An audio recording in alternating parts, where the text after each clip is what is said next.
नई सदी, नया साल, नया महीना, खबरें भी नई। चंद्रयान से आसमान तक, देश से विदेश तक, बाजार से जन सरोकार तक, सब पर है हमारी पकड़।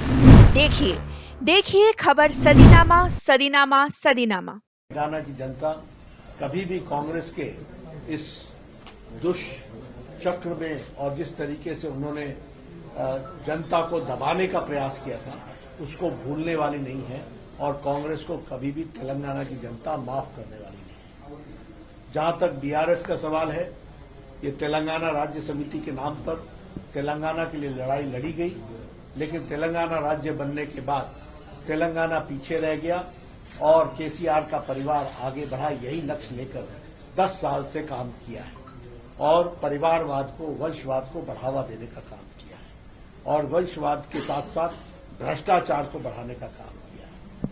मैं यहां यह भी बताना चाहता हूं कि भ्रष्टाचार इस चरम सीमा तक पहुंची है जिसका चीता जागता और उदाहरण कालेश्वरम प्रोजेक्ट है, जो केसीआर के लिए एक एटीएम बन गया है।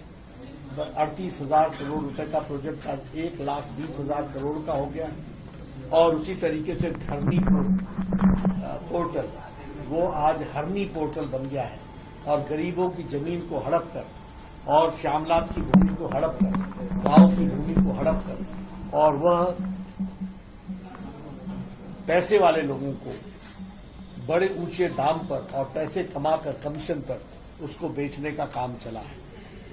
जो तेलंगाना के किसान हैं वो कभी भी बीआरएस को माफ नहीं करेंगे। और उसी तरीके से अगर हम बात करें तो प्रधानमंत्री आवास योजना, जो प्रधानमंत्री जी ने यहां गरीबों के लिए मकान बनाने का संकल्प लेकर के आगे बढ़ाया था, उसको रोकने का काम भी किया है और जो 2 BHK का मकान देने का जो इन्होंने कहा था, वह मकान देने से भी तेलंगाना की जनता को वंचित रखा है।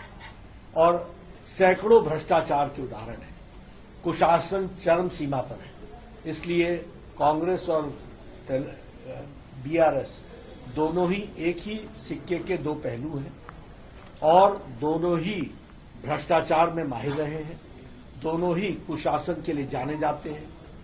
जहां तक भारतीय जनता पार्टी का सवाल है, प्रधानमंत्री मोदी जी के नेतृत्व में देश की छवि दुनिया में आगे बढ़ी है।